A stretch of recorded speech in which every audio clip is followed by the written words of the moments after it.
Recipe आलू दही, इसको हम एक ट्रेडिशनल तरीके से बनाएंगे और इसका सफ़ेद कलर और लास्ट में डाला हुआ तड़का ही इसको बहुत ही स्पेशल रेसिपी बनाता है।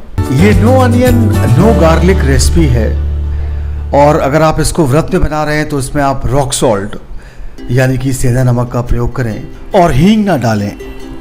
आलू मैंने यहाँ उबले यूज़ किए हैं। सेकेंडली, दही खट्टी होनी चाहिए थोड़ी, जिससे इसका बहुत ही अच्छा फ्लेवर आएगा।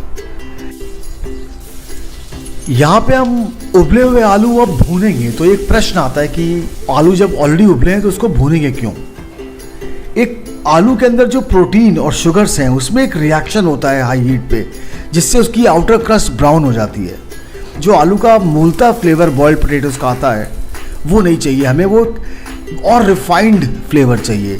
इसलिए आलू को भूनने के बाद अब जब ये मिक्सचर थोड़ा कूल डाउन हो जाए तब इसमें आप दही डालें। आपने नोट किया कि मैंने गैस बंद ही कर दी।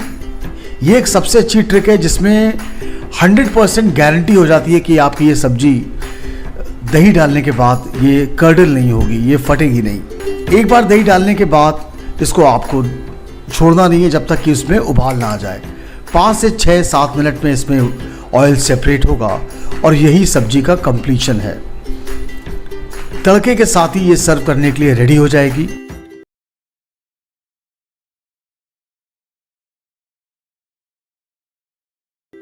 ऑयल हाई हीट में आ जाने के बाद इसमें हम कश्मीरी मिर्च, थोड़े तीखेपन और कलर के लिए, कसूरी मेथी, भुनी हुई कुटी हुई कसूरी मेथी और मस्टर्ड सीड डालेंगे। हमेशा की तरह जैसे आपने मेरे पहले वीडियोस में देखा, हम हींग एकदम लास्ट में डालेंगे। हींग डालते ही उसको चलाकर इसका तड़का लगाएंगे। यहाँ हमें आलू का, भुने हुए आलू का और दही का एक कॉम्बिनेशन चाहिए, इसीलिए मैंने इसमें जो बेसिक मसाले हैं, हल्दी जैसा कि आपको बताया, कलर चेंज नहीं करना है, और कोरिएंडर, उसका एक बहुत स्ट्रॉन्ग फ्लेवर होता है, नहीं डाला है। यहाँ में कसूरी मेथी, हल्की मिर्च, दही और सिके हुए आलू का एक फाइनल फ्लेवर चाहिए। ये ट्रेडिशनल या पारंपरिक स्टाइल में या आपकी सफ़ेद आलू दही की करी रेडी है। ये बहुत ही एपेटाइजिंग है और ये बहुत ही फ्लेवरफुल है। अगर आपको ये रेसिपी पसंद आई तो आप सब्सक्राइब और शेयर ज़रूर करें। अपने कमेंट सेक्शन में छोड़ें। Eat healthy and stay safe. Thank you.